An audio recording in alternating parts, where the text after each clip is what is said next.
What is up, everybody? Welcome back to another episode of the Win-Win Effect podcast, presented by Winject Studios. I am your host, Chris Ross, and if you're new to us, welcome. Really excited and blessed to have you here for the first time. The outcome that we're after in each episode of this show is to introduce you to as many people as I cross paths with to inspire and help you, our listeners, to manifest anything you want out of life. How I go about achieving this is one heartbeat, one mission, one outcome, that's success. Our featured guest for this week is someone that's not new to exceeding expectations in life. He stopped chasing balance and started embracing the model of a centered life, which overall led him to becoming a corporate America dropout, turned podcaster and a real estate entrepreneur, Jerome Meyers. He is the preeminent authority of dream realization, a believer that dreams can and should be real. He is the founder and head coach of Meyers Methods and has been featured in numerous podcasts and also the Business Insider. Jerome is extremely passionate about helping other apex performers find their calling and live every day on purpose by harnessing the power of his model for a centered life,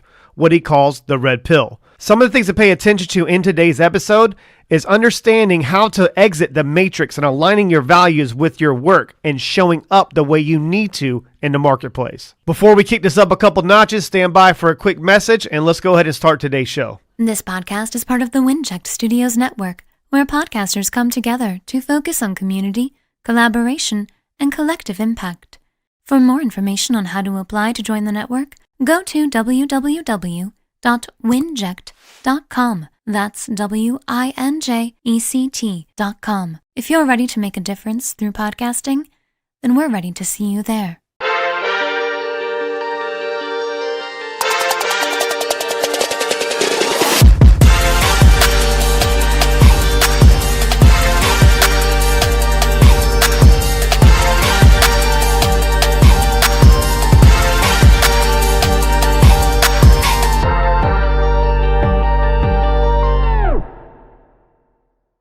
I'm being so excited for this little intro. I said, Jerome's in the house.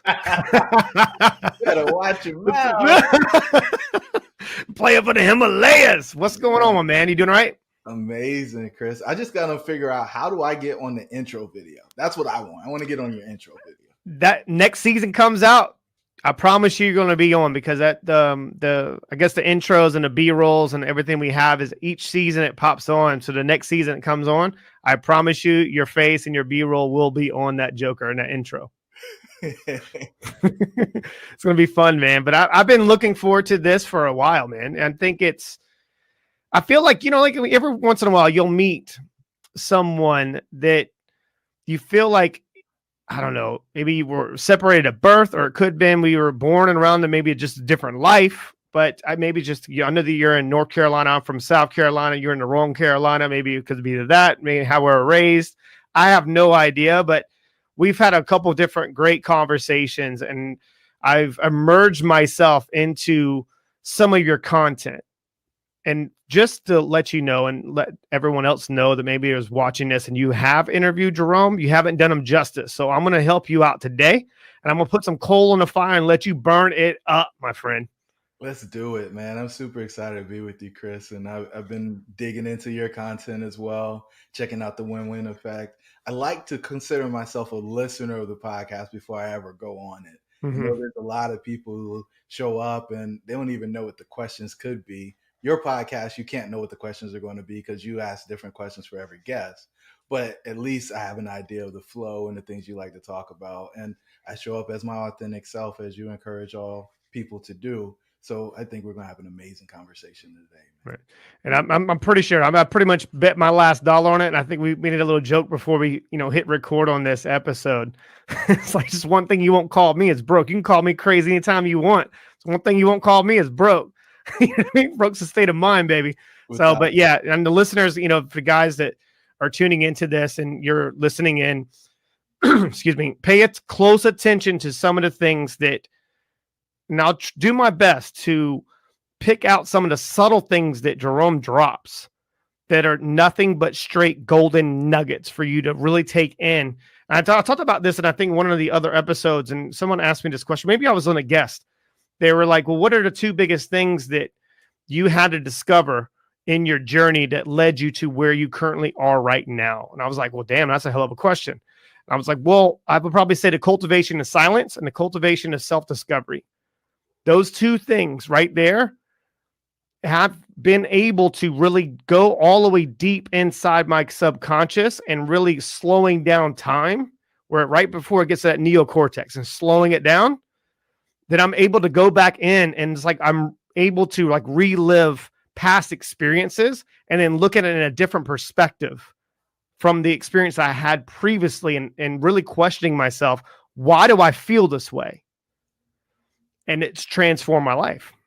And I know that I know this is probably starting it off pretty hot, but I know you can tell from right for your shirt. I took the red pill. Get a blue pill, red pill for the people who are in the matrix and are in that in a way of thinking and understand what he means by that. But we can put a pin in that just for a second.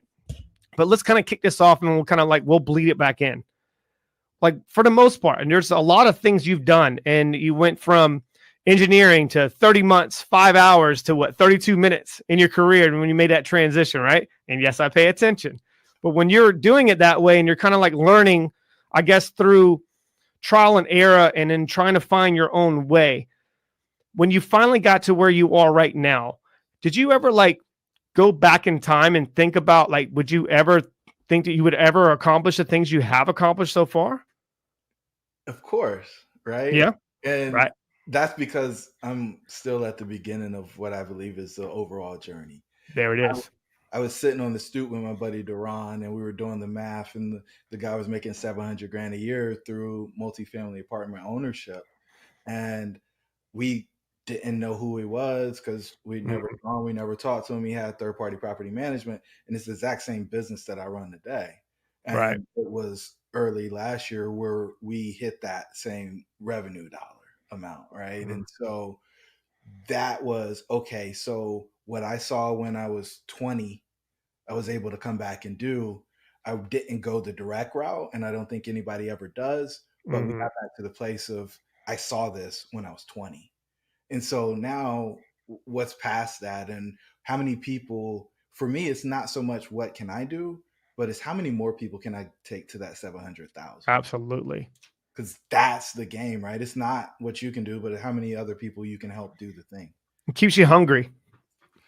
Keeps me hungry. Like when I made that transition just for myself, and you know, it's so funny, man. When I was having this conversation, I think with Wes, every person I bring on this show, and we attract those type of people that come on this show. I don't ask people to come on the show.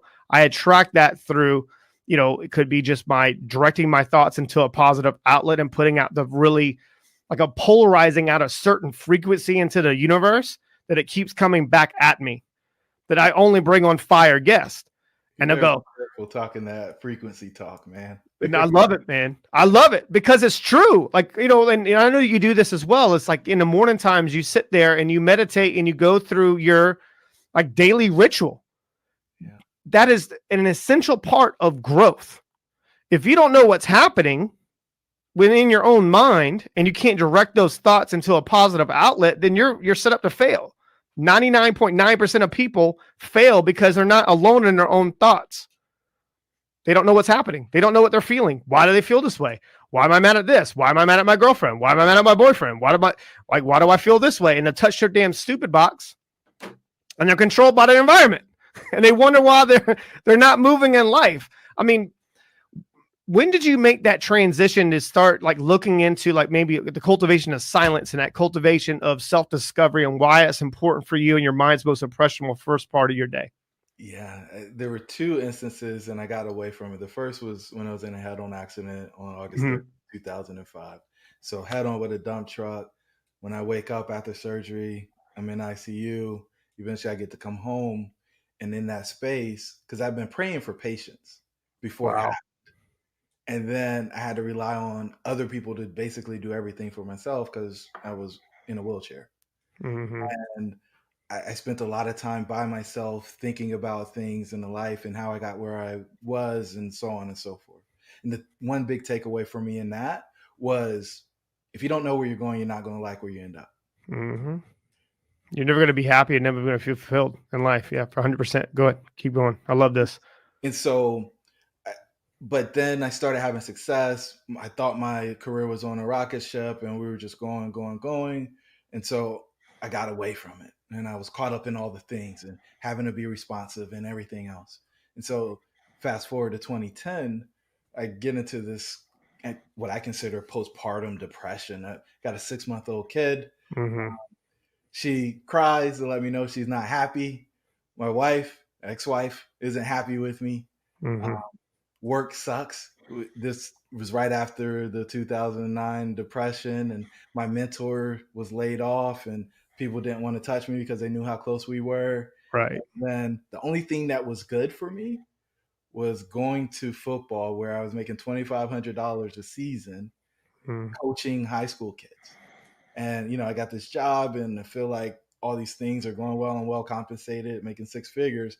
But my solace is in going to work out in the gym with a bunch of high school kids, and then doing my art on Friday nights, calling plays as a defensive coordinator. Right. Like that. I love that. Place for me. That brings you back to your core, and that's deep in your subconscious of you feeling, I guess, that instantaneous gratification and seeing something happen from your mind and you giving advice to maybe some kids. When I went to education sales, I really discovered my purpose in life.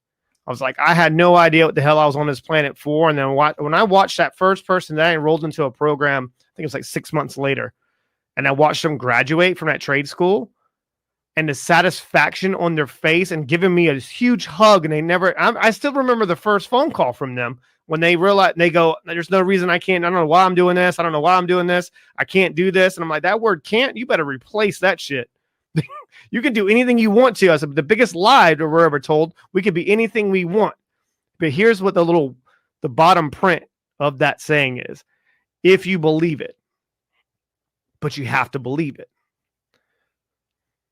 That's a hard thing for people. So when you're sitting there and directing your thoughts and going, you had to get yourself back to, I guess, ground set zero and putting yourself back there.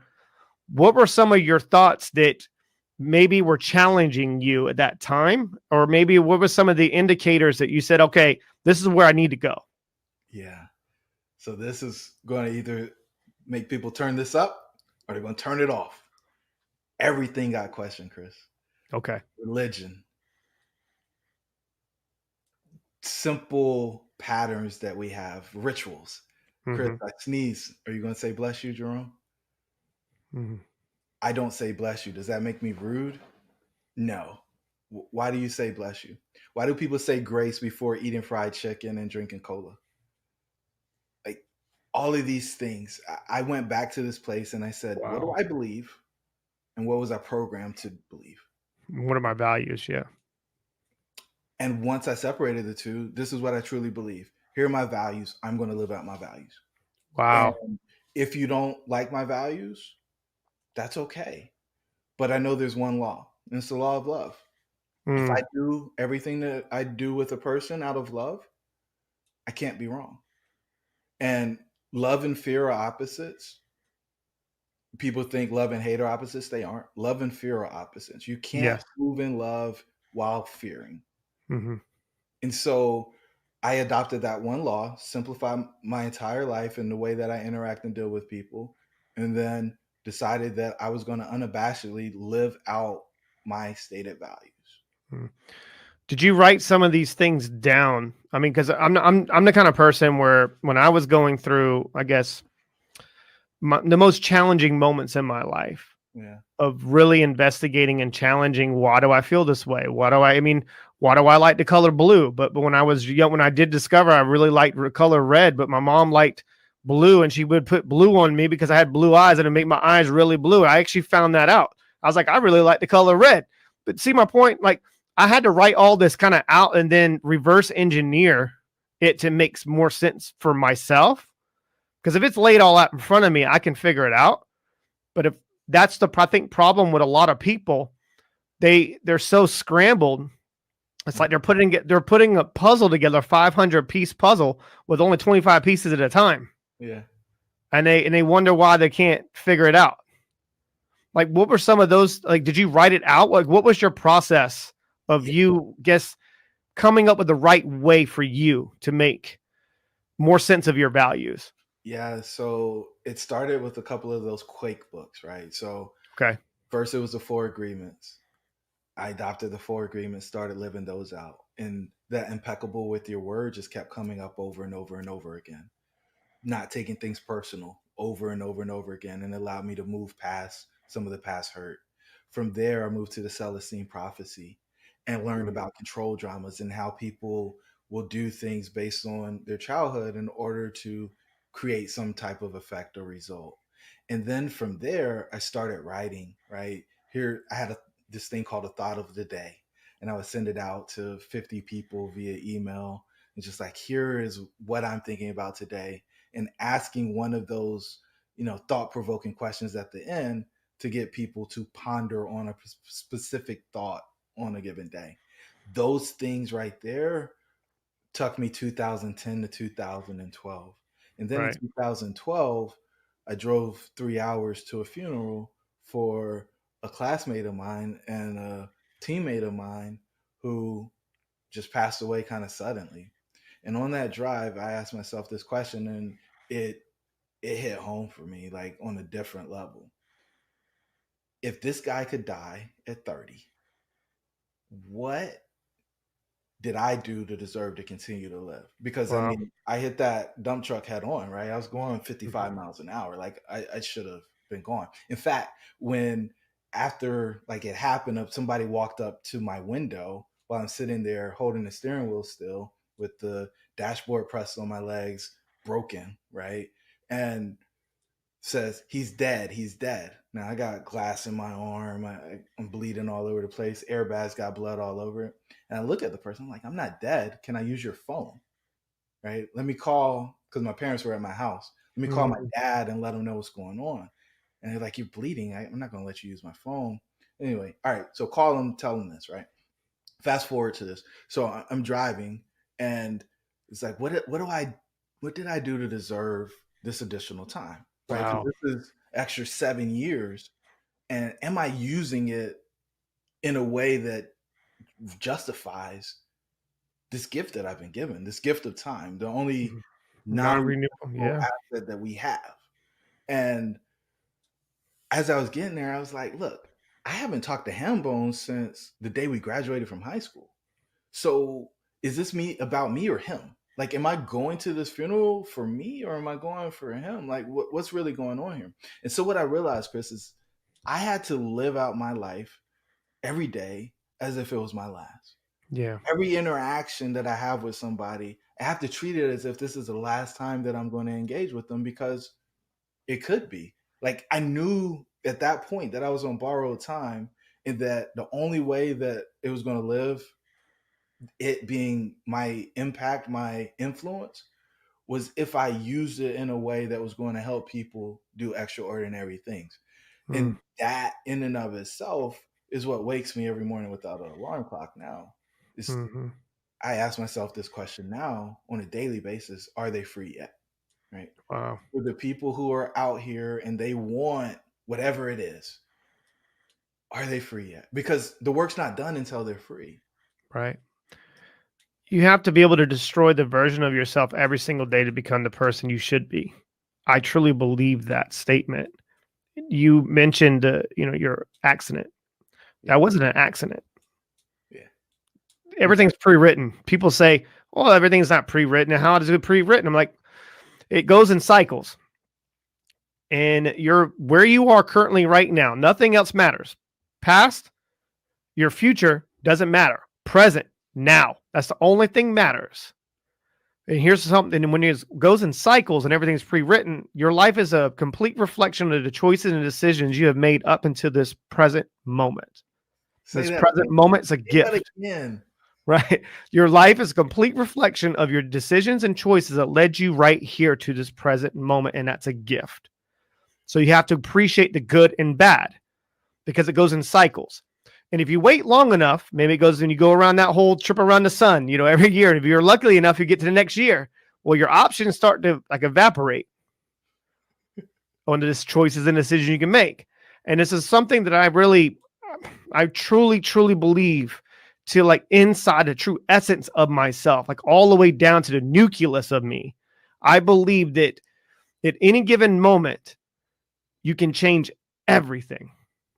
And it starts with your thought. But you have to believe in that thought, that you can see the positive and believing in abundance. And that's that shift that I want to talk about just for a second, and we can loop back. That belief in abundance for you, and then you trying to polarize out and attract wealth into your life. That is the exact reason why you're in this state right now. That is the exact reason.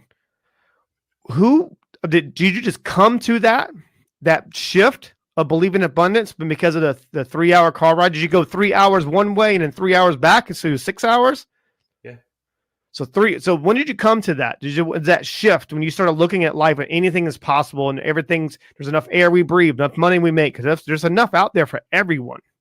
Everyone, because everybody's not willing to tap into it, right? Okay. And so it was there. I got there 3 hours early, right? I got there at 9. It didn't start till noon. So I went, and I went back to my old house. And so at this time, I'm living in a 6,000 square foot house, right? I went back to the house I grew up in. It was 1,100 square feet, right? And I just sat outside in the yard.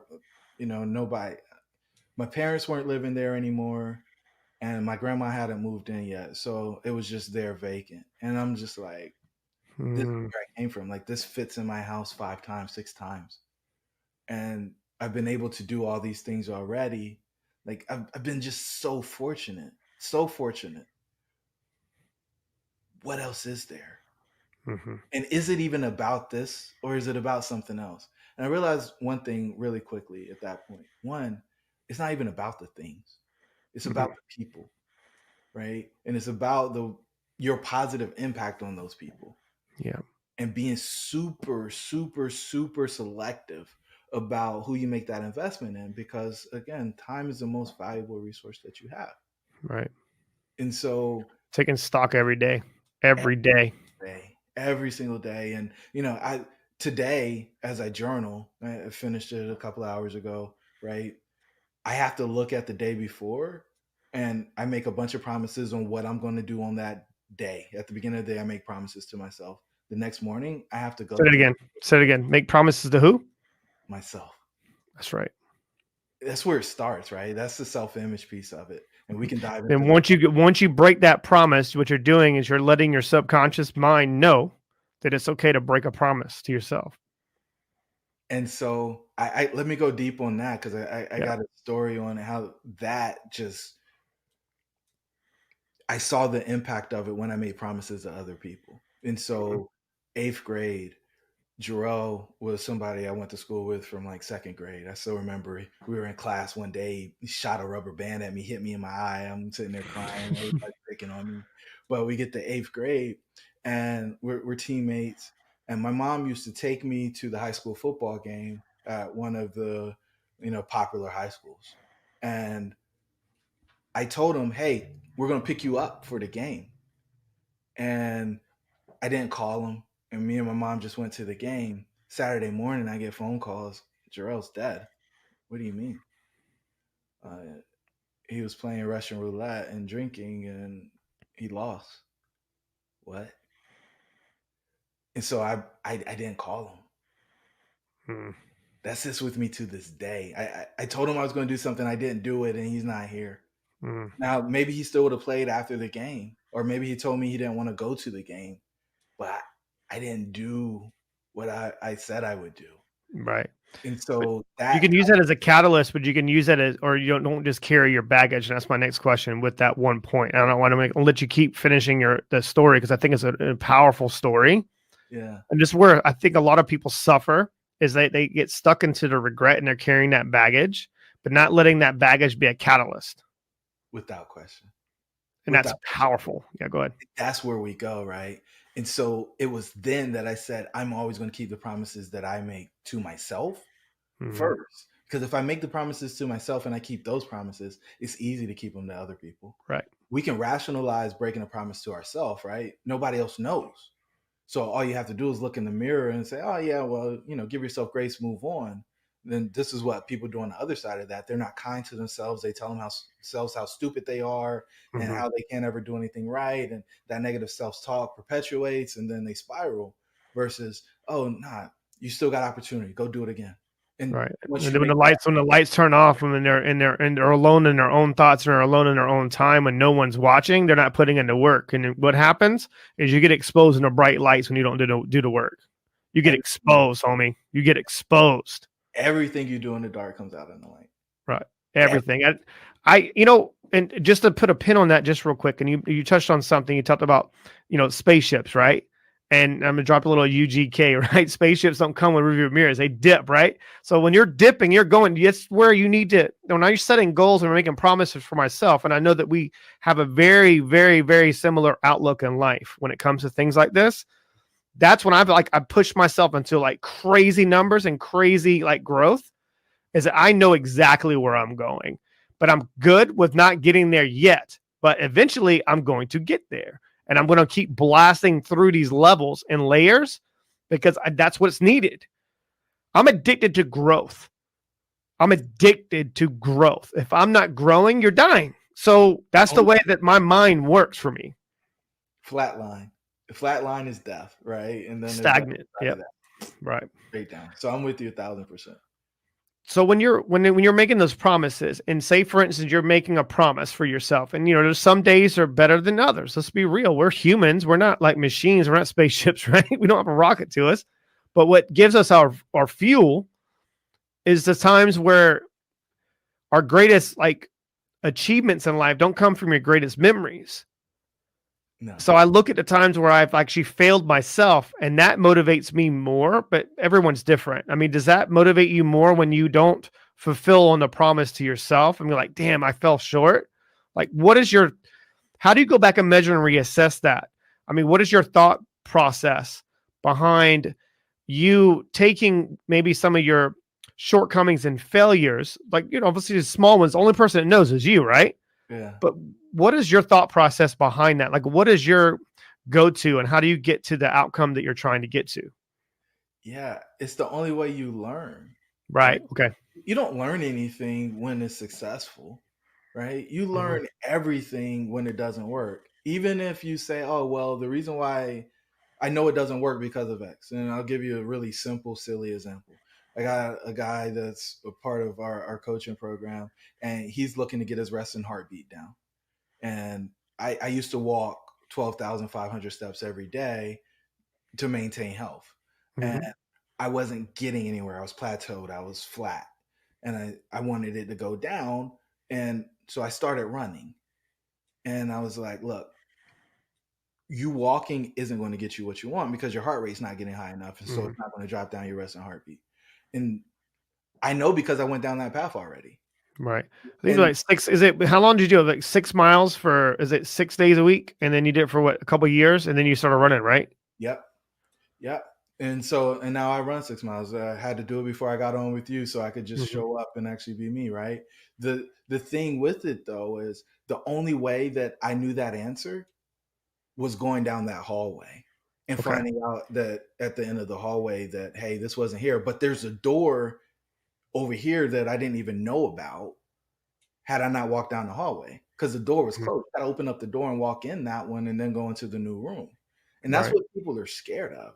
They like, oh, well, it's just a straight line. I should just go from here to here. They like having that navigation system on their phone, right? They like GPS. But when it comes to life, they don't want to talk to anybody that's been on the other side that gives them that alternative perspective. Because it's going to take them longer. It's going to take them longer to looking for that fast. They're looking for that quick fix. Yeah. There's no hack. There's no shortcuts, right? And it's funny because I say I coach the people who don't need coaches, right? The people who are going to be successful anyway, but they're the ones who already know that they get the most out of life by having somebody out there that's vested in them and they can get offered a perspective that they wouldn't normally consider. Right. Somebody else that has that flashlight is like, yeah, I know what's over there. How do you know what's over there? I've been there already, bro. Right. Okay. Look, this is a good moment. I think for a lot of people, and I hope the listeners are going to pay attention to this. I how do I put this? Like in coaching, and I'm just going back to sports for me. If I show them what to do and then show them how to do it, and it's not going to be beneficial for them to really make an impact. But if I ask a lot of questions and I kind of give them some ideas, on what they should do, then they come to their own decision-making process. And I watch them like take their results and go to crazy numbers, or just in sports, they'll do what they needed to do. They'll put a blindfold on them. I'll just shine a light. Boop. It's been there the whole time. I can't tell you it's there. You have to be able to go through it yourself. That's going to make it more impactful for you, even if you fail. And I watched Kobe Bryant say this in one of the series that he lost. Mm-hmm. And I had a different, I guess you would say, memory when I seen it the first time. And this is back when Shaq was still playing with them. And they lost. Or something happened and they lost. And then Kobe was like sitting there and he had a look on his face of like, he wasn't mad that he failed. He wasn't mad that they lost. He's like, I'm gonna work myself. He's like, I gotta go. I'm right when I'm done with this interview, bro. I'm working for the next season. And that's what he was saying. Like, I'm gonna learn so much. I'm gonna work myself into exhaustion. And this will never happen again. Ever. And this is the piece where I think a lot of people start negotiating. You start negotiating the price. Right? Everything that you want has a price of admission. Yep. The minute that you start negotiating whether or not it's really worth paying that price is the minute that it escapes you. Mm-hmm. Right? It costs what it costs. Pay it. And be good playing. Be excited to pay it because you said that's what you wanted. Mm-hmm. You do that. So what is some of the negotiation things that pop into your head? So I'll give you an example from this morning. Super practical, really low level, but it just drives this point home. I track my runs with my watch. I'm not allowed to look at the watch to see how far I went. It goes off when I get there. Okay. When I hit 6 miles, it goes off. That's when I can look at it or figure out where I am and decide whether I want to stop or not. Right. And that's just a great example. Another one is like, do I really need to work this hard? Right? You start on a project. Chris, you built a business, a big business. I'm sure you thought it was going to take X amount of time in order to get it done. It took longer. I'm sure you thought it was going to cost X amount of money to get to the place where you needed to get to. It costs more. And it doesn't matter how conservative you are. There's always just a little bit more where it stretches and pulls you. And the moment that you negotiate whether or not you can keep going or you're willing to keep going is the moment that you potentially lose it all instead of just going through it. Like whatever it takes in order for you to become that person, because it's not so much the time or the money. It's have you elevated yourself to that person? Have you elevated the vibration, the frequency to actually be the one that's able to be the steward over this thing that you have? Right. And if you haven't done that, you're not going to have it. Period. And I know that the listeners are probably listening to what we're talking about right now. And I'm like, well, damn, this is going to be hard. Of course it's going to be hard. Of course it's going to be hard. It's supposed to be. This shit doesn't happen overnight. This does not happen over. I mean, I'm getting a lot of messages now. I'm like, oh my God, how did you get your podcast to get to this level and doing this and then that? Yeah. I'm like, bro, like the first couple of seasons, it comes from like 15 years of putting and developing my own methodology into what worked for me, not what worked for that company, program, product, service. I actually still remember the conversation I had with my last CEO ever. This is what he said to me. He walks in my office, bro. Listen to this shit. I was the first one in, last one out in that company for about 6 months. First one in, last one out. First one in, last one out. And he's like, I really appreciate you working as hard as you are for me. And this, I was like, you think this shit's for you? You think this shit's for you? This isn't for you. This is for me. I'm putting in the work. I'm putting in the grind. I'm learning things about myself right now. And I need to set the tone for everybody else. But then now I've learned that I don't lead by example anymore. I don't have to. Yeah. I got to keep flying that damn plane. I got to keep moving. And if you're not on that way of thinking, then you're building the plane. And it's okay to build the plane. But I'm gonna fly this bitch. You know what I mean? So I'm over here. I'm not in a position anymore. I can hire people to train you how to build. until you're ready. And then they start asking me explicit questions and situational questions. Then I know that for that way of thinking. Yeah. And then now I'm going to help you. Yeah. You got to get yourself here. Like I don't lower my standards, bro. Like here are my standards. Right. Here are my standards. Here's where you are right now. No offense. But in order for me to get you here, I'm not coming down here. No. I'm going to do everything in my power to give you the tools that you're going to need to develop yourself, your skill, honing in your craft to get your ass here. And when you're here, there's a good chance I might be here by then. But it's all good. I'm going to do everything in my power to keep you motivated, even during the times when you go, I don't know, why the hell am I doing this? Why am I working this hard? Because it's supposed to be hard. Like if I don't have resistance today, bro, like I got to go back to the drawing board and ask myself, why am I losing? Because I'm not going to lose today. I'm going to lose later. Like where there's no resistance, like there's nothing stopping me. Yeah. That's when I have to really hold myself in check. I'm like, all right, I need to go and I need to find someone that's thinking on this type of way and looking for this explicit knowledge. I don't just talk to people and say, this is what you should do. I live this, eat, breathe, and sleep. And I've lived this every day. You got to eat your own dog food, baby. You got to eat it. You have to eat it. If you're not eating it, you can't be authentic. You can't help anybody go to the next level if you're not going to the next level on a daily basis. You got to live it out. And sometimes it's the subtle things. And I heard that in some of your content about your hair. You were really like clean cut, shaved face. Yeah. Right. And you started growing your hair out and being a little bit more authentic, and what actually made you happy and brought you joy and made you feel a little bit more comfortable in your own skin, right? In your own self, your true essence of yourself is when you started not giving a shit and you just started doing what you needed to do. Like walk the listeners through that. Look, man, I don't encourage everybody to do this, right? Let's be clear, right?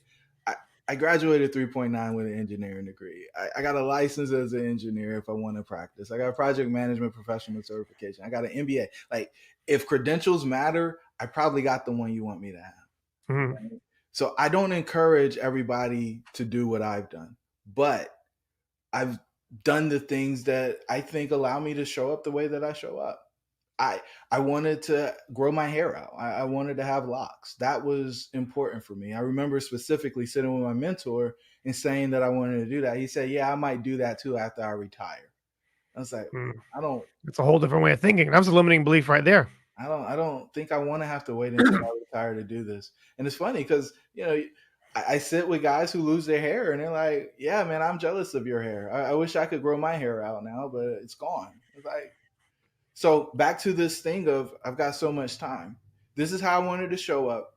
And here's the fact of the matter. Like, I was at a corporation that had 17,000 employees, one African-American executive. It didn't matter what leadership meeting I went into. I was the youngest and I was the only African-American that was in the meeting, right? That by itself made me stand out. I was different. So for me, did it make a difference if I was clean shaven or had a short haircut? No. They still saw me as African-American if they were looking at color, but was my work able to speak for myself? Were the results that I was able to create able to speak for themselves and rival whoever I was sitting across the table from? Absolutely. And that was what I wanted. I wanted to be based on the merit of the work. And impact. It's the impact. It has nothing to do with the pieces of paper and the things and accomplishments, and it's the impact. I want to make an impact, like I'm cutting through freaking butter with I'm a hot knife. I'm gonna cut right through that shit and I'm gonna make an impact. That's my way of thinking, and that's your way of thinking. And the ones that I'm at the top 1% of the 1%, and they all think like this. Same way. They all think like this. So if you're thinking about this shit at home right now and you're listening to this and you go, man, this shit's hard, this shit, whatever. Okay, well, stop dreaming of something you can't accomplish.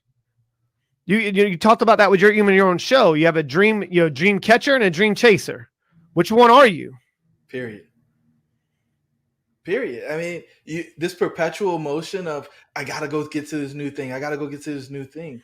Catch something, right? Actually achieve the thing that you set out for. Then go get something else. But right. That'll give you more confidence you ever would imagine.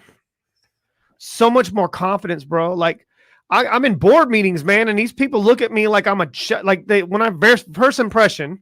But here's the thing: I don't even need to say anything right now. They feel that vibration, and they know no, I'm not the one. Nope. You know what I mean? But they look and they ask me for advice. Yep. You're talking about $200-300 million earners, bro.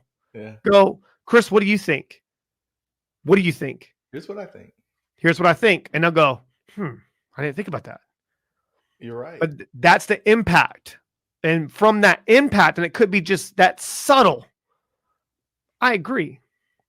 And then they'll change the format. They'll change the agreement. They'll change the structure and maybe the upright, taking a lower percentage, getting more stock, looking at it that way. How can they feed their staff more? Is it going to increase their quality of life? Is it going to make an impact in their own communities? Is it going to give some kid maybe a chance at a normal life where he can go to another school that he wouldn't get that type of education because you're in the South and you know it is. I mean, let's be real. People say there's not a lot, there's no racism. Like, I grew up in the South. Okay. And I grew up in the South as an Italian, you know what I mean? Growing up. So I knew the other side of it and people just, oh, you're white. No, I would hear it. And it's real. Yeah. It's real, especially if you think about it. If you don't have the right people around you, your surroundings, you can go to the best school in the world, but if you can't communicate to the people who are in that school, then it's not going to do anything for you. Anything. You got to be able to be like a freaking just mold to anything. And I learned that a lot, and that's emotional intelligence. And I wanted to touch on that with you. For sure. How much when during your self-discovery, okay, and you going back and you're asking yourself really difficult questions. Yeah. And I know how much work you put in because it shows. You don't need to tell me. It shows. And I feel that vibration, okay? But I want the listeners to really catch on to this. When you're going back into that time and you're kind of like anchoring certain emotions and then trying to okay, what's not working? What's this working? What's this working? How much growth on emotional intelligence side do you think did you actually acquire during that time? It's got to be infinite. Right. Before it was the numbers. I was an engineer, right? Just X plus Y equals Z. Boom, boom, boom. Now it's like, oh, you're having a bad day. Let's talk about that before we talk about any of this other stuff. Gauge in a room. Yep, absolutely. You okay? Did I do something to you, or did that come from somewhere else? Can we talk about that? Does anybody care? Does anybody ever ask you how you're really doing, or wait for the response? Yeah. Move to the next thing, right? Is that just a passive greeting? No, I actually care. And what I saw was when you start treating, especially the super high income earners, treating them like people instead of the firemen that most people treat them as, or firewomen, is just like, hey, here's a problem. I need you to fix it. I don't know what to do here. The whole dynamic of the relationship changes. Yeah. And they start asking the question, well, what do you think? Or I'm dealing with this. You have any perspective on that? Yeah, I do. Here's my experience. Mm-hmm. I don't have that experience. This is helpful. Thank you. Wow. Value. Wow. I got 3 or 4 different questions just from what you said. And not to put my staff in this mix, but my executive assistant, Carolyn, which I think you've been in contact with a couple times, I'm telling you, she could run her own business right now. And she's so appreciative of being around me for 5 years. She didn't start off she just started off as an assistant, and she just worked herself into that role and took the role from everyone else. She'll even look at some of the questions or some things that they bring to her. Like she's my buffer. Like even directors, they don't bring it to me. They bring it to her. And she goes, you really want me to go ask Chris this question? What do you think he's going to tell you? That's something right there you can't put a price tag on. Ever. And that's why Carolyn, if you're listening to this, she listens to everything, and I love her to death. If you're listening to this, I appreciate you more than words, because what she's doing is she's creating more time for me. Yeah. Because she knows that's my zone of genius. I'm going to stay over here. And that's where the emotional intelligence is can transform everything for you. And I didn't know this, Jerome, to be honest with you, man. I didn't know. I always knew that I did acquire the emotional intelligence from a very young age. And I didn't realize how much it had to do with my older sister that passed away. And bro, I'm telling you, man, like I was on the phone with her name's Shannon. She's a PhD trauma specialist. And she was asking me, I was on her show and she was asking me questions. And I come to the realization that, yeah, it was about that, but it was about that she couldn't communicate with me verbally. And I grew up in a crib with her and I was communicating and knowing what she needed from me, that connection. And that's how I'm able to do what I do. And I've come to that realization, like, holy shit, 39 years. I mean, I was on that surface level thinking, yeah, it came from a lot of this stuff, but that was huge for me, man. Being able to anticipate what the other person needs. And I assume you'll have some people who say, are you like psychic? Right? Oh yeah, no, that was funny. You just said that. You think this is an accident? We're having this conversation about this. 2 weeks before that conversation and me going on that show, I actually met a psychic. So I had a conversation with this person, and I'm not going to disclose her name yet because she's coming on the show. And she goes, and I'm telling you, 30 seconds into the phone call, bro, she goes, have you ever like took some time to like really go into like self-discovery and maybe explore the idea that maybe you might be a little bit more psychic than you actually think and know? Because I'm getting a real strong vibe from you. She goes like that. And I was like, no, not at all. Not at all. I never would have think that I'm psychic, but it's about how I'm able to gauge the room. And you do it effortlessly, bro. You see what I'm saying? And you're able to take, coming from the backgrounds we come from. I mean, I grew up in South Carolina and you're in North Carolina, wrong Carolina, but still in that South, in that area, playing ball. And we're raised very similar. You know what I mean? In the South. For sure. Very strong, like, I guess, culture, very strong genes, values, those core values mean everything to me. And if you're not on that type of chin of music and you're not speaking my language, then I just not much I can really say. No room for you. When you're using your emotional intelligence, and I learned this through time. Now I like, of course I'm on a show and I have to like sprinkle some things in and frame things for listeners. And I like to talk. Yeah, of course. But it's about being able to speak last sometimes. For sure. And knowing what to say to make an impact and cutting through the bullshit and the noise. I'm a little bit more expressive when I'm on a show rather than I'm in a board meeting where I'm actually doing my job. But I like to really gauge what's really happening and what they're not telling me. Careful. Like, what are you not telling me? Look, and why are you not telling me this? Look. And why do you think I'm stupid? You know what I mean? And so, Chris, you're from South Carolina. You know about country dumb, right? Yeah, oh, yeah. Oh, yeah. I can be country dumb. I can pretend to be dumb just like a rich person can pretend to be broke, right? Mm-hmm. Like, I saw that move 5 moves ago, and I knew that was coming, so I did this already. Right. And this is the great part about showing up the way that I show up is people don't know what to do with it. And like, I try not to show them. I try not to show my cards and show my strength because I know that they're going to hold back if they pick up on it. Yeah. So I'll drop little subtle things.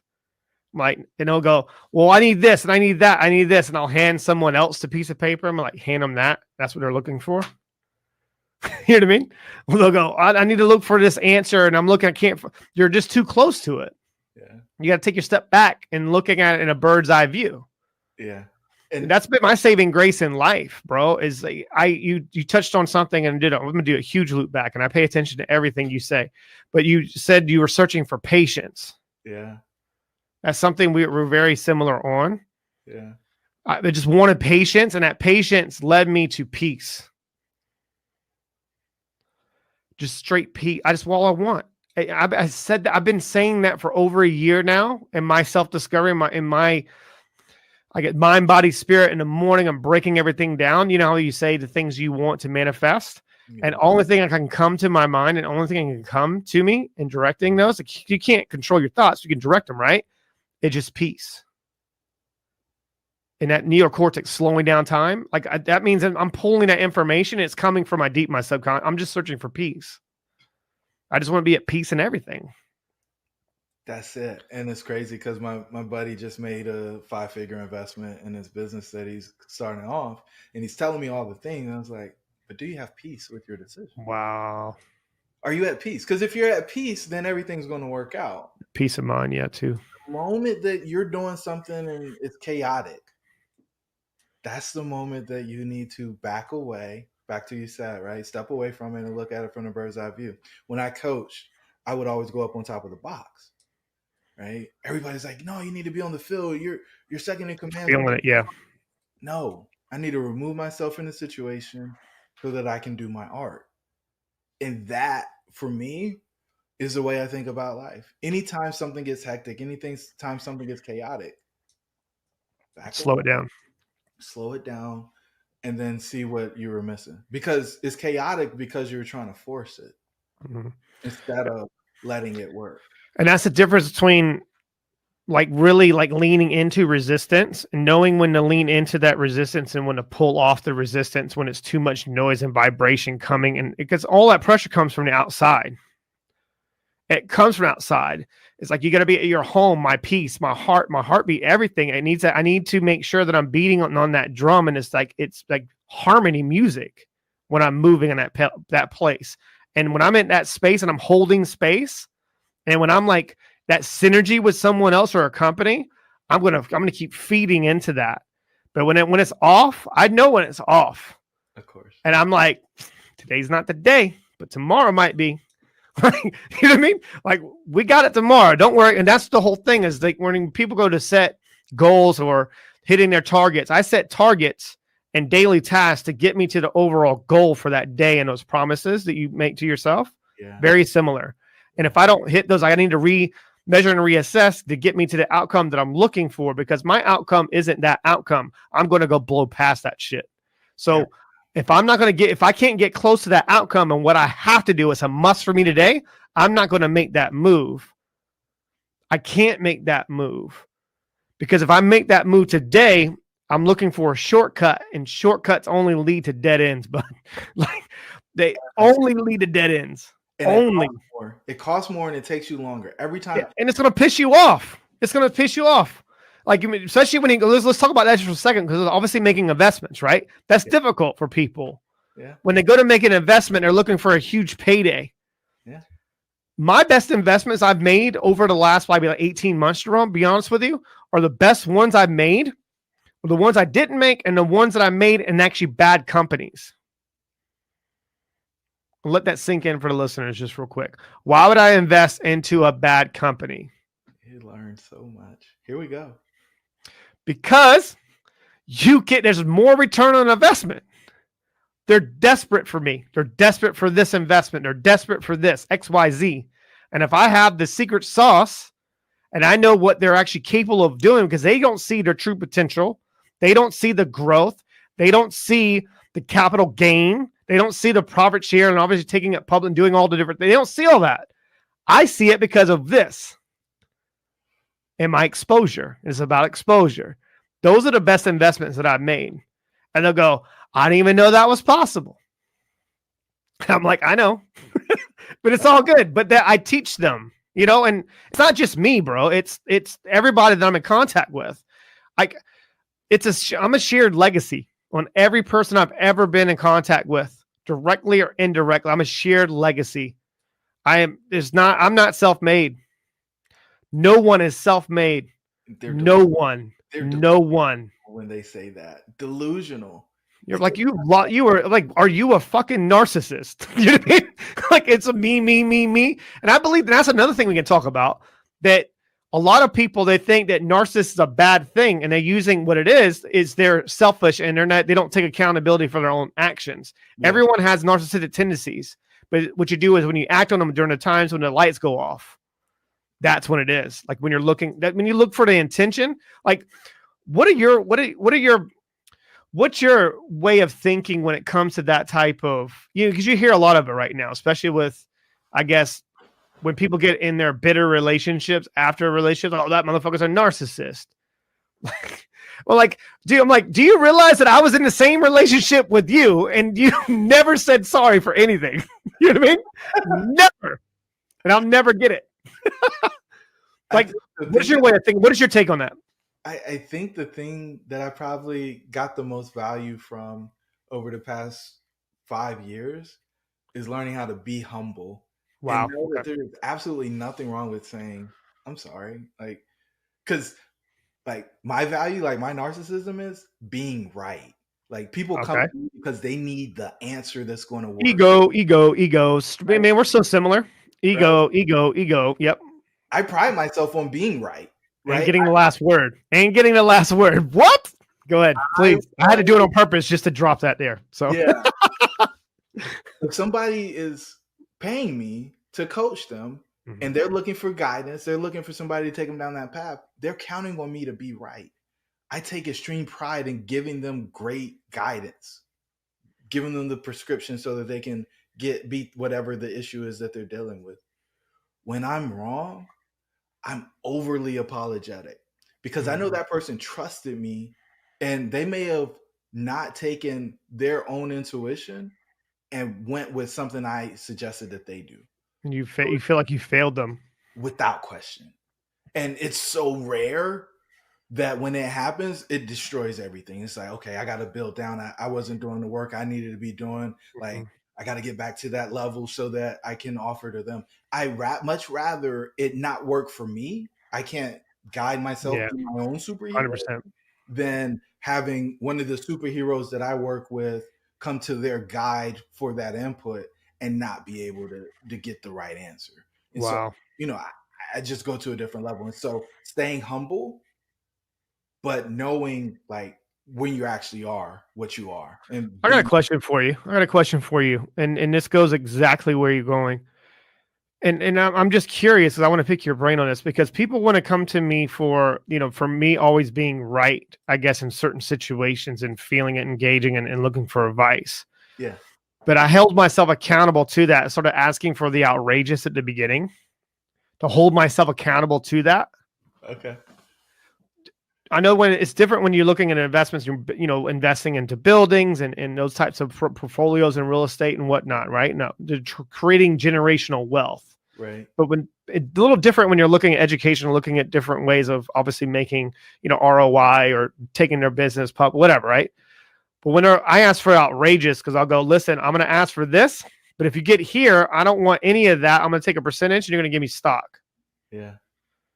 And they'll go, what? Yeah. I don't want your thing. I just want my fee. Yeah. And I want you to have all of it. And I want everybody you know. You know what I mean? And I said this on Meltzer's podcast. That he was like, say that again. I'm like, I don't say, like my job when I was in sales, and I still do it nowadays. Everyone's in sales. You got to come to that realization, come to that, understanding that everyone's in sales. Everyone's in sales. And if you don't believe me, go read Daniel H. Pink, To Sell is Human. You'll know what I'm talking about. Okay. Everyone's in sales. But when he talked about it, he goes, why do you love what you do so much? I'm like, it's not that I love what I do so much. It's I'm holding myself to a very high standard. And the only way for me to be at that standard and be able to make an impact that I do, I don't sell to the person. I sell through that person. And I'm selling through that person to every person they know because their relationships that they have directly or indirectly, that's their own personal relationship. So they have to sell them that I'm the person of influence and I'm the person that's going to solve their problem, right? That's what we're all after, right? Solving my damn problem. Well, and first, and you talk about that red pill and this big thing on your shirt, you got to diagnose the fucking problem. Well, it's malpractice, bro. You got to come and get the prescription, baby. Right. People come to me like, oh, I love when they tell me this. I love when they tell me this shit. And I love breaking down phone calls. It's one of my favorite things to do is breaking down phone calls with reps. What did I do wrong? Everything. What do you mean? Everything. Like they'll make a phone call and it's just the beginning of it. They're a little overhype and over whatever. And then they they skip the part of going, how are you doing? Ask the question. Like, where are you at in the world, man? Like, what's going on in your world? Is it raining? Is it fucking cold outside? Like, what's happening, man? Like, I mean, I try to put myself in their world, man. Like if they're in a car, what color's your car? When did you get that car? What's your insurance like? I'm just a curious individual because I need to see what you see to be able to feel what you feel. Yeah. And when I'm able to feel what you feel, you don't need to tell me what you want. Game over. I make it my job to know what you want without you telling me. That's my job. Your job is for me to be able to diagnose the problem. Yeah. Why are you trying to get to here when you need to get to here? And they'll go, I never thought about that before. I'm like, I know. I'm here now. Something you did in your past has led you to here, right? Congratulations. I'm here now. Are you really going to get on the phone with me? Or are you really going to get into this meeting and you're going to talk about this bullshit? Because it's not going to help you. At all. And I'm like, here's a pill, take it. I don't even know what color it is. They're like, take this and call me in the morning. It better be red. And I sometimes I'll tell people, I'll convince people why they are going to be broke. This is the reason why you're going to be broke for the rest of your life. So you better do something else. Right. I'm like, I can continue to keep talking to you. As long as you don't hang up, I'll talk to you. No, but won't. I got 7 more minutes of this meeting. What you do with those 7 minutes is on you. Maybe you can ask me questions. You've ever had that kind of like an encounter? They'll ask you questions, but if they're asking you too many questions, they're so unclear on what they actually want in the first place. Yeah. But it's the questions they ask you. Like, what is some of your frames of questioning when you're kind of like really gauging what your clients are looking for? Oh, I start there. What do you want and what's keeping you from having it? Okay. Pretty simple, right? If they can't answer it, then we got a bigger problem. Right. Right. It's, oh, well, you have zero clarity. Okay. Because there's clarity about what you want, and then there's clarity about why you want it. And then the last piece of clarity you got to get is how you get there. I'm the how guy. Yeah. I'm the guy that gives you the plan to get from where you are to where you want to be. If you don't know what you want, I can help you do the deep inner work in order to figure out what that thing is. And I can help you figure out the why. But the people who I enjoy most and I help get the biggest results, they already know what they want. They already know what the North Star is. You talked about just going on the traveling, like doing the things to get to the thing. They know what the North Star is. This is what I want. The thing is, I don't really know why I want it. And the why is only important because when it gets hard and you start negotiating the price, you got to go back to the why. And the why's got to be bigger than all the why nots, right? It's got to be way bigger than that. It's got to outweigh and overcome all of those. And then the how, like what most people do, Chris, is they'll send you off, right? They send you off as a travel agent. Like if I want to go to London, right? They're going to get me on a plane. I'm going to go over there. I want a tour guide. I want them on the plane with me. I want them to show me all the stuff. I want Buckingham Palace and whatever else is out there. I've never been there. I don't know what's out there. The river. I see the river out there, right? And so I'm the tour guide. I'm going with them. And it's not because I want to run their journey. It's so that I can point out this and I can point out that. And like, yeah, you don't want to go here. You want to go here. You don't want to have this. You don't want to have this. You want to have to do this. You only can experience that type of way of, I guess, forward thinking, because you're putting yourself in a forward thinking process. If you're thinking about that, like I want to go to London, I want to go here, I want to go here, but you're only exposed to certain things, but if you don't know where to go and certain times and certain seasons, then you're going to waste your whole trip. I know this probably with the listeners, and guys, feel free to send us messages with them feedback. I got to have you on for a Q&A, and I can go longer. But the whole thing is, and the reason why I'm just kind of framing it for the listeners to really grasp this, you have to ask those questions. But here's the button-up question at the end of it when I really button their ass up. What are you willing to give up? Ooh, it's not. So this is great. I appreciate you saying that. I ask them what they want and what's in the way so that I can come back to that question. Okay, you told me what you always want. My last question. What are you willing to give up? I asked it differently. What's it worth to you? Okay. Yep. Same question. What's it worth to you? I mean, how important is this? Because if I can't get the person to tell me that they're willing to do whatever it takes. So what is whatever it takes for you? What is whatever it takes for you? What does that mean for you? And I keep asking questions. People go, oh, I'm not in sales anymore, but I do sales every day. Every day. Yeah, just because I own businesses now, and I'm, the podcast stuff, I'm bringing on so many people that come on shows and coming onto the network. And I'm just so privileged to have so many people believing in, just myself and the companies and the people and the partnerships and the people that I have. Some of the people that, obviously are in the podcasting network that are helping me and guide the podcasters to really open their eyes to what they're missing out on of asking the dumbest fucking questions in the world to people on the phone. Like, you know what I mean? And I literally have had this. They just send me the questions before, and I'm like, I'm not answering any of these. I'm not answering any of these. But if you ask me these questions, you know what I mean? I'll get you to where you want to go. What's the outcome that you're looking for? It's always the outcome, and what are you willing to give up? And I'm going to keep asking the question. What, when, why, how? What, when, why, how? I'm going to sprinkle in the how. I'll get to that. And I'm like, well, I don't know what the hell you're talking about, Chris. I'm like, it's all good. I'm not a fucking genius. I'm not a genius. I just know what works best for me. And it's going to work for a lot of people because success leaves clues. Period. Yeah. I heard Tony Robbins say that for the first time, and I went to the event. I always knew who Tony Robbins was, of course. I'm always underneath a rock. But I went to one of his events, and everyone's like shooting water bottles up in the air and doing like raves and shit. I'm like, I know what he's doing. It's getting everyone in a peak state to go buy a bunch of bullshit. I get it, right? Everyone's been to an event, right? I get it, man. But when I watched him cut, like when he was interviewing someone, I watched him cut through them like butter with a hot knife. I was like, whoa, I do that already. I wanted to figure out how to make money from this. And he was good too. He merges himself so much into their story. He starts crying. Yeah. That's what we have to feel. But you have to be able to mind where I suffered. And I'm going to ask you, I'm going to reverse this question. Where I suffered from is I would take that shit home with me when I didn't give the right advice, or I watched them fail, or I would take their story with me. Yeah. I couldn't carry that baggage any longer, man. And I wasn't like, and that's how I was able to, I didn't know what to do with my energy, bro, when I was off work.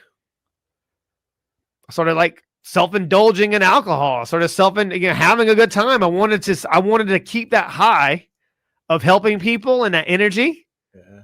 And I had nothing else to do. I was bored. Right? So I get off work. I'm like, all right, what do? I'll go somewhere where people are at, and I'll go and talk to them. Yeah. Like 15 shots go by. I'm like, well, this is not good. Right? Like, what's your release? Obviously, obviously what you do now, and it's a whole ritual for you. It's a whole thing for myself included. I have a ritual, man, and I have to go through the whole thing. I can't do bits and pieces, right? Like, what was your release on, you talked about the 30 months, 5 hours, and 32 minutes and engineering going into that? Like, what was your release before that? I didn't have one, and that was the problem. Okay. Right? Because you start self-destructing. What you just described, I call self-destruction. Yeah. And so you got to find a healthy outlet. And so at most, I could offer up going and lifting weights with the kids was the release for me, right? Just yelling, screaming, throwing up heavy weight, pointing at them and challenging their manhood, because that's what you do when you're an 18-year-old kid, right? It's part of it. But as an adult, what I realized is there are so many other things that I could do that would take me to the next level. And you mentioned it earlier, and I think it's worth circling back to. Being alone with yourself in complete silence and not being scared of that is the most freeing thing that anybody can do. It's my favorite part of my day. If you'd have asked me that a year ago, I'd have been like, fuck that, man. I'm not going to sit there. You know what I mean? Like, I could do it for a little while, but I'm like, I'm ADHD, man. A little look squirrel. Like, oh, look this. That's my thoughts right there. I could do it at work. I can do it when I'm working and doing what I need to do, but I wasn't completely eating all my dog food, bro. Well, I wasn't. I'm going to be honest. I'm own it. Like, I wasn't. But when you talked about putting I forget how you phrased it, but putting the reptile brain over in the corner and sit. I tell you to sit. I got to give you something to do. I'm going to keep you busy, you dumb son of a gun. I'll give you a book you can't read. You got to keep them busy. You're turning it upside down. fight, flight, or freeze. He's gonna be frozen for a second. And like, I don't know what this bustle is. I don't know. You got to keep him busy. That's the ego problem. Yeah. I had to keep that son of a gun busy. Because you can't, the people say they need to destroy your ego. You don't destroy your ego. You just learn how to manage that sucker. Yeah. Yeah. Well, that's crazy. I wrote a poem back in that time that you're talking about called Homicide or Suicide. Mm. And it ended with the ego must die. But I don't know which one. I don't know if it's homicide or suicide. But it was just me going through this process of getting more humble. It was me getting over myself and realizing, like, it's not about you. Like, I think it's about you, but it's not. It's really not about you. And if you can come back, I was going deep on like Buddhism and monk stuff at that. I went deep too. I had to even question my own religion for a little while. You have to. And I sort of really questioned the narrative. I was like, I don't get it. I was like, I'm not getting it. I literally felt like I can see everything I've ever wanted in my life, and I had it in my arm's length. And I couldn't touch it. Yeah. I couldn't get it. It was like a dangling a carrot, but I was so bought into my ego that I didn't allow myself to take stock on what was serving me. And what's not serving you, and being willing to sever the things that aren't serving you so that there's space for the new branches to sprout. 100%. I was bought into the identity of being successful. Oh yeah. And I was able to give off the illusion everything was good, right? Like, man, Chris is making money, Chris is doing this, and I'm sure you're the same way, right? So he was like, oh, I'm doing this, and I'm fine. But if you're struggling when the lights go off, and you're struggling when you're trying to deal with your own bullshit and you're self-sabotaging yourself, I was self-sabotaging everything. There's been relationships that I've had in the last 10 years, they've never met me, bro. Never. They met the representative. Yeah, they met their own version of whoever they thought I was or whatever they're projecting out in the first place. I feel sorry. The next person that, I'm in a relationship with, it's happening. It'll happen one day. And I'm attracting that into my life now. That's why I don't look and I'm waiting for stuff to happen. I don't wait for anything to happen now. Yeah. It's already happening. I just got to keep going through the process. Yeah. Time has to catch up with what's already created. Yeah, 100%. And that's where we talked about everything's pre-written. That's what that saying means. Yeah.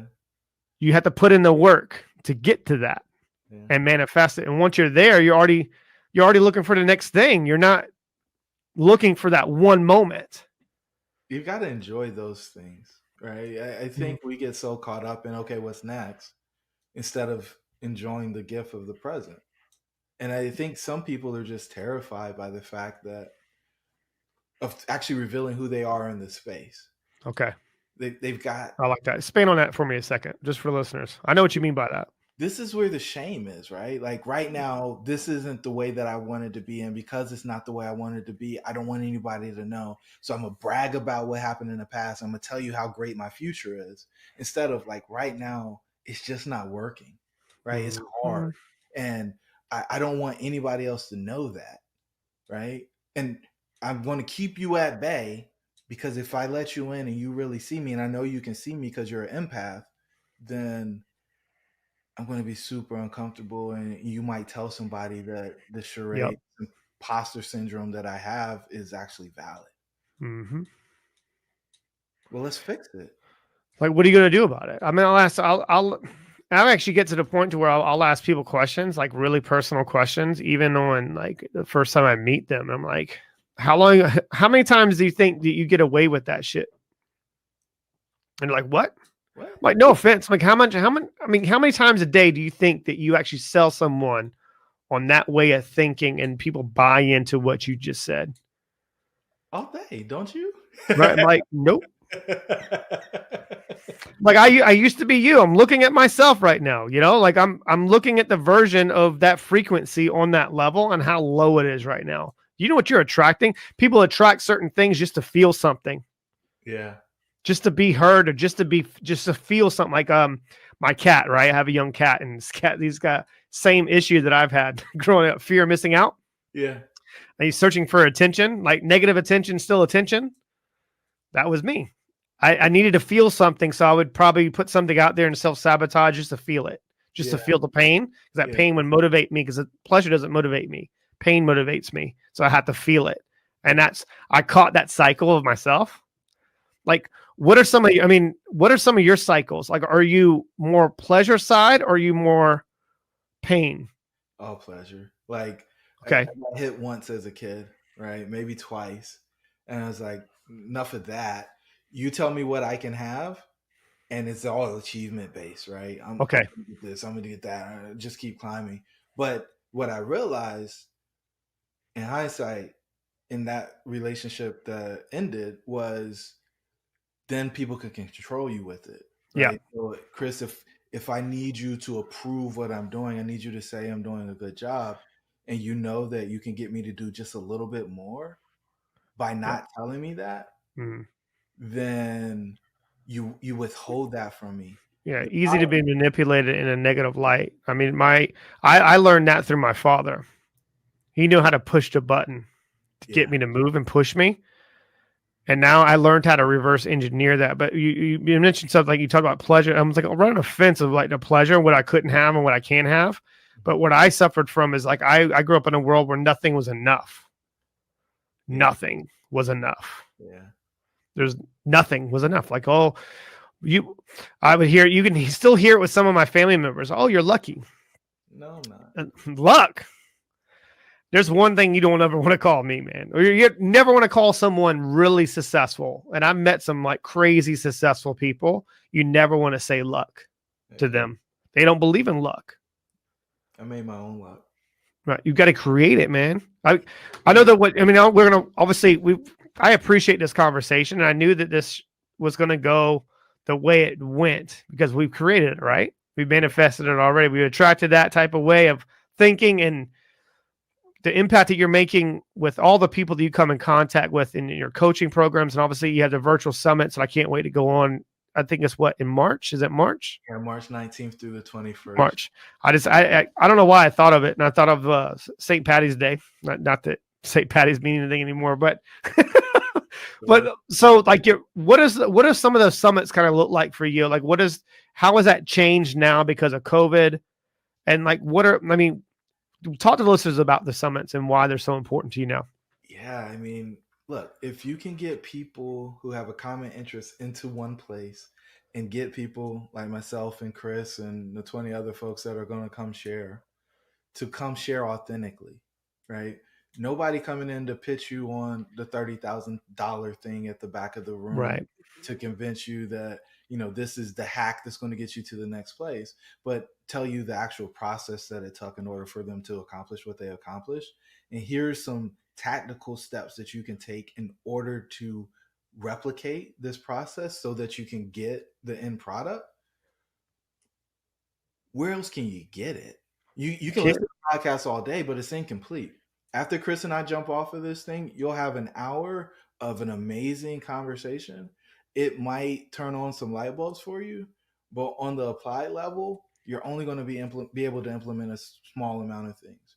This isn't going to change your network. It's not going to introduce you to new people. And it's not actually going to be something that you can do other than listen to over and over and over again. Right. So it's intended for the compound effect. That's what it's intended for.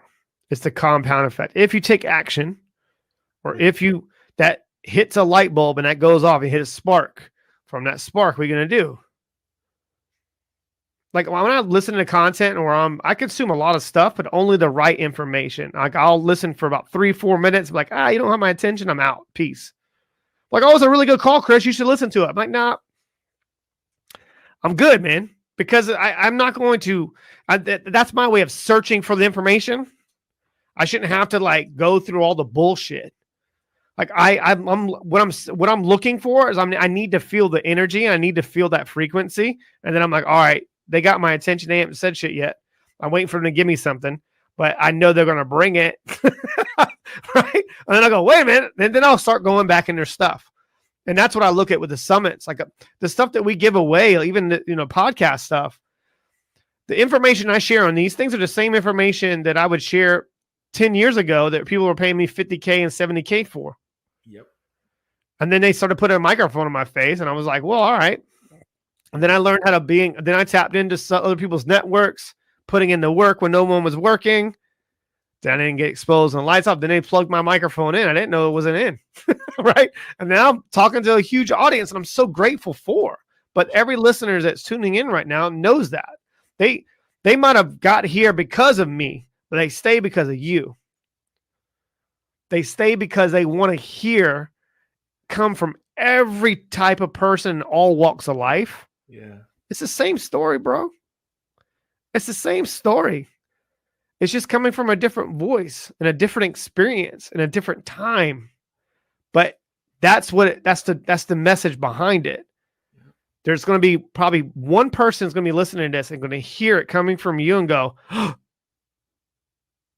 and that might change their life. Yeah. I'm counting on it. That's why I'm here. Just right. one.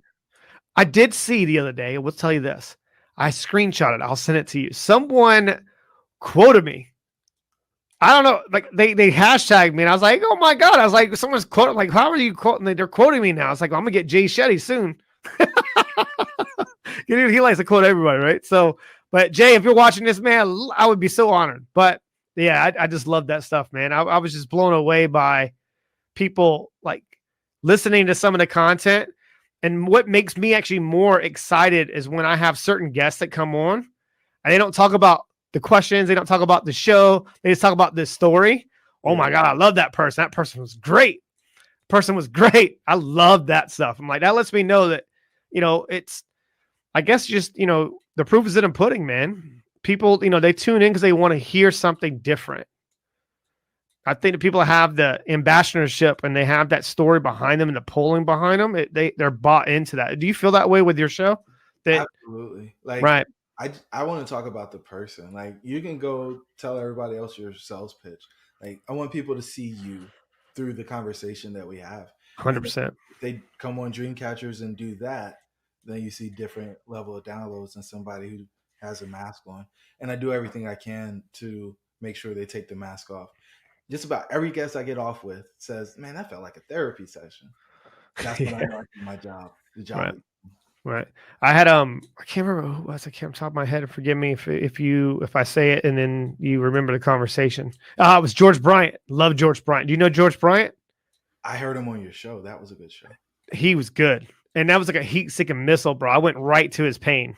And it's just because I have had a commonality with that pain and coming from our past experiences in life. And I knew it. I sensed it. I picked up on it pretty quickly just because I went through something similar. But I would have never picked up on it if I went through something similar to he went through.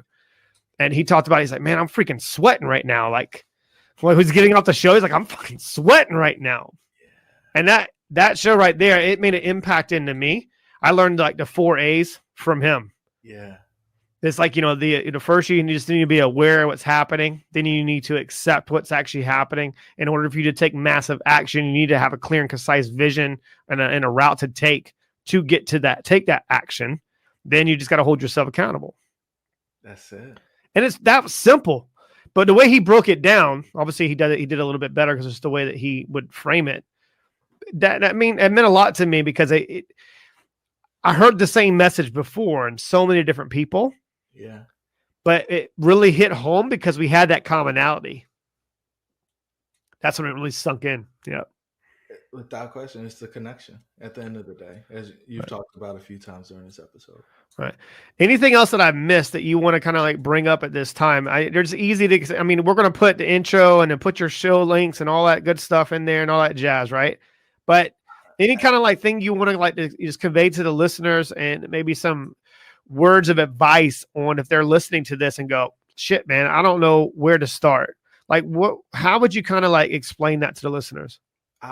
I'll go to the red pill because we haven't broken it down for the listeners, right? And so if you don't know where to start, you start within, right? You've got to take the red pill. The red pill is our model for a centered life. And so it starts with self-image. You work on your relationship with yourself, make some promises to yourself, keep them. From there, you can impact the relationships around you. Most people who have low self-esteem or a poor self-image are in one-way relationships. They've got people around them who are taking. And they're just getting, I call them leeches. I call them vampires. They're just taking, keep taking. You need to reframe those relationships so they're mutually beneficial, or you need to sever them so you have room for mutually beneficial relationships. 100%, man. Then from there, you go to work. And once you improve yourself and your relationships, your work gets better because you become a person of influence. You're vibrating a higher frequency. You're attracting people to you versus chasing behind people. You get those three things done because they're the sources of all your stress. Self-image, relationships, and work create all your stress. Then we can focus on your health, because when you have a ton of stress, you do the self-destructive things. Fix your health, start working on your meditation, your cardio, your diet, some form of working out, strength or resistance training. Get through that, then you go to prosperity. You work on your health before your prosperity, because if you don't have your health and you have prosperity, your health will take all of your prosperity. Yeah. And then out of the abundance in your prosperity, you get from the overflow and significance. And it's not just money. It's not just your treasure, but it's your talent and it's your time. And so you're able to invest those things with a bunch of different places, the things that you're most excited about.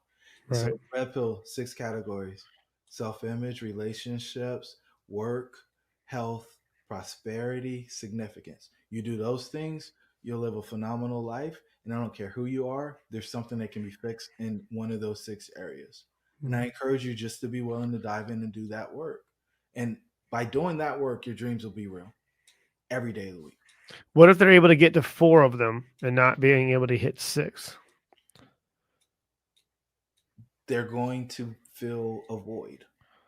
Yep. And that filling that void is doing what with energy? So a huge loop back. They're taking that energy and they're recreating their own trauma. They're recreating their own freaking misery. And they have no idea why they recreating their own shit. I keep hitting this level and I can't get to this next level, and I keep getting to this spot and I can't get to the next. That's because you're recreating it. Chris, we're just like airplanes. If you put a hole in an airplane, the hole will suck everything out of the airplane. Mm-hmm. Yep. And that's what happens. When you try to skip levels, you try to skip those steps, the hole pulls it and starts pulling it out and starts sucking you back to that other place. You got to do the whole thing. I was talking about this in relationships, and I think I've seen it on I watch a lot of comedy. The comedy is like, that's my favorite thing in the world, is like stand-up. I think that's when I learned how to do loopbacks and stuff, is from subconsciously watching stand-up comedy. That's where I get my news nowadays, comedians, to tell the most truth. But when you're looking at comedians, and he was talking about, like, okay, if you're looking at it this way and you take a step back, and then you get in a relationship and you're on that level, and then you get fat, or then you get complacent, and then you get jolly. You talk about jolly fat, right? He's like, oh, you gain a little bit of weight because you get a little bit more comfortable not doing the things at the beginning of a relationship that you would do it in a relationship and you were never in. Tony Robbins, right? Then he talked about where you're focusing on those things, and then you get stuck on a level. And you're stuck on a level because of your surroundings, and you may or may not should have been on that level with that other person, and you settled. That's hard. Because now if you're a very loyal person like us, you don't want to leave them behind. You should, David Chappelle is like, you should have saved that chick for later in your life. That's what he's talking about. You got to blaze through all these levels, man. And you can't get from this level to this level. You got to go through each one. You can't skip. The stairs. No elevator. It's all stairs. Man, you got to be able to, like, I learned this from Jay-Z. Because I've seen a lot of his quotes, and they talk about you can't buy it twice. Don't buy it. You can't afford it twice. He didn't actually say that. They reframed it. He's talking about making an investment. If you can't make the investment twice with your whole net worth, then don't make the investment. That's what he was saying, not buy it. So people take it and they dummy it down. Talked about that, the Southern dummy. You know what I mean? Dumbing it down. They dummied it down for a t-shirt, I guess. I don't know. But that's what he was talking about in investing. And I looked at those investments. You got to breathe through your eyelids, man. It's like, why am I feeling this way when I'm making a huge investment? Like, I'm willing to, when I make an investment, in my mind, I'm okay if I lost it. You gotta be. It don't mean anything. Like, that's the whole transformation. Like, I'm not scared of shit. Because I grew up eating mayonnaise sandwiches, bro. Like, it's all good. I've been here before. I touched the bottom of the pool. Right. Yeah. I'm good. Like you told me you had a car accident. I had a car accident, went right through a windshield. When I went right through broke up, and you've been to Charleston, right? Yeah. So in Charleston, they have Sullivan's Island, right before you get to Sullivan's Island and Mount Pleasant. You take a turn. I hit a light post going like around 70 miles an hour with an old 85 Ford truck. I hit that light post, and that light post cost $2,149.39. Never forget that. Deep in my subconscious. I hit that son of a gun so hard with that truck. Luckily, it was a steel truck. Luckily, I didn't have a seatbelt on. I had a bruise right above my chest. I went right through the windshield. Paramedics got there. They thought I was dead. I asked them for a cigarette. You know what I mean? I need a cigarette. Like, of course, I mean, I'm not saying I was obviously in a bad state. I mean, it was just a bad accident. Yeah. We're off the road and hit the damn thing. Yeah. Why do you think I went through that windshield and I made it out okay? Nothing was wrong with me. I don't know. That's crazy. Why did you make it through hitting a jump truck? Oh, well, that's okay. I didn't realize you were asking that question. Right. Why do you think you made it through? Like, it could have been just like that. Yeah, the work wasn't done. There's too many people who are counting on you to do your thing, and you hadn't done it yet. Think about how many people you've touched over the past 2 years, right? That you don't even know them. Mm-hmm. Think about how many people this episode is going to touch. And it's only because you're still here. The funny part is my dad grew up in Mott's Corner. Oh, really? I mean, that's crazy. That's crazy. You see how all this stuff comes back in alignment. Yeah. There's no coincidence in life. None. Zero. None. They tell me, you feel like, what does you get, a deja vu? That means you're completely aligned on where you need to be. Ooh. People go, oh, you got deja vu. That's a good indication you're exactly where you need to be at that moment. Yeah. That's what that means, just for those who don't study.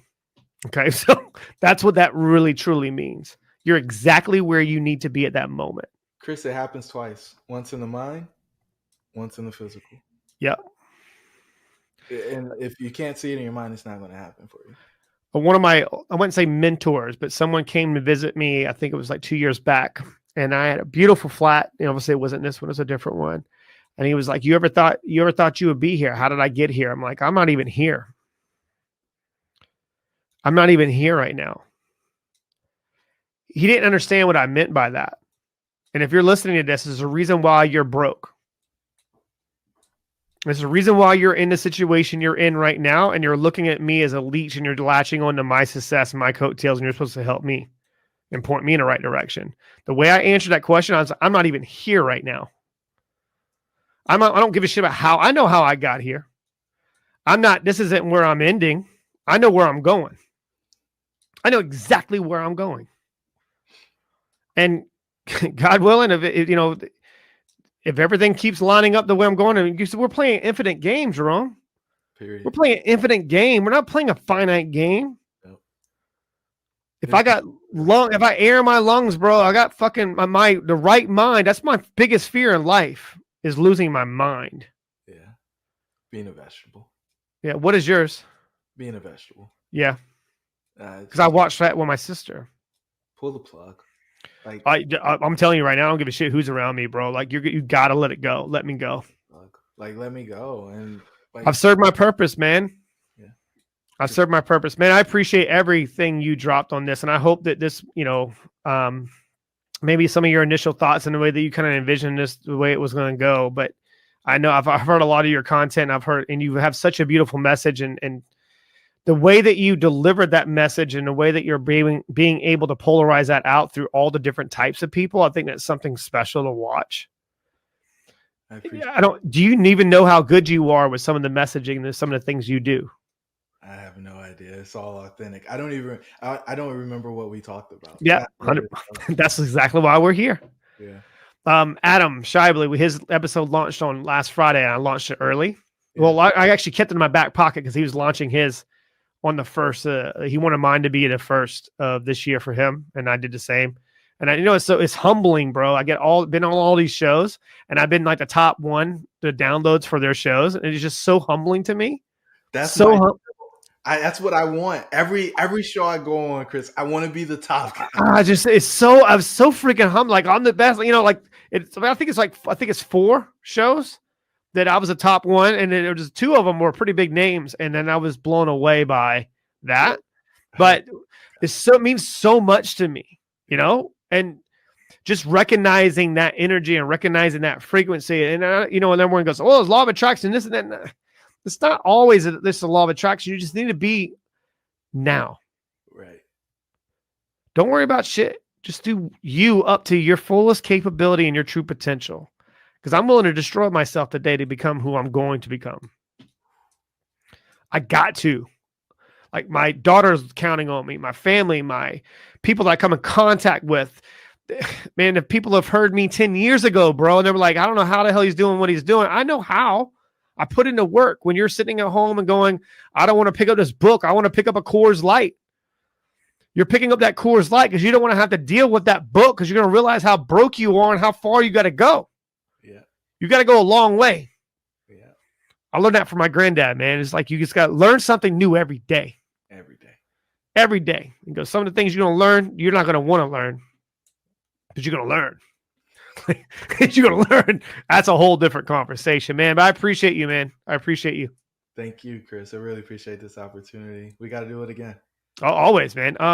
Q&A. We'll have to do a Q&A next part of this and then go on your show. And man, anything that, as long as I'm around the right people, man, that's what it is. When people go, well, why you don't mess with me no more? Oh, let me ask you one question real quick. I'm going to ask you this question because I know that we're 100% aligned to this. Okay.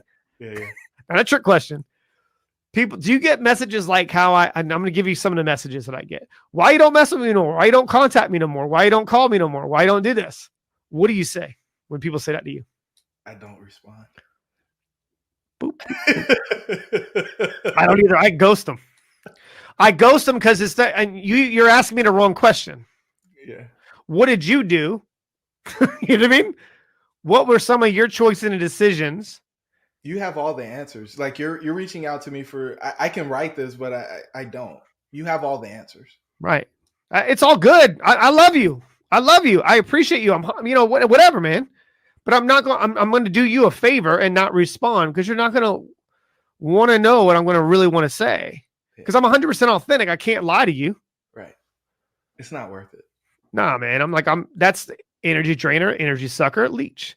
And they're going to keep sucking it out of you. Yeah. And you just got to know if you're plugged into your energy source, man, you're always going to win. Always. So appreciate you. Thank you so much for everything. And listeners, guys, if you don't know who this guy is by now, I highly suggest you go find him. Where can they find you? JeromeMeyers.co, MYERS. Keep it simple. Keep it simple. Don't you love the ones that end like, oh, you find me here, find me here, find me here. So you yell at the window, Chris Ross, I'll find you at some point. But yeah, guys, highly suggest you reaching out to Jerome. Feedback, questions, anything you want to send in. If you have any feedback questions or anything you would like to add or questions you want to maybe sprinkle some knowledge or maybe changing your perspective the way that you're looking at it right now or the way that you're reflecting on it, that's my advice to you, is reflect on some of the things that we talked about today. Take it in, be alone in your own thoughts, and start directing those thoughts into a positive outlet. That'll lead you to the right questions. But if you have questions, submit them in.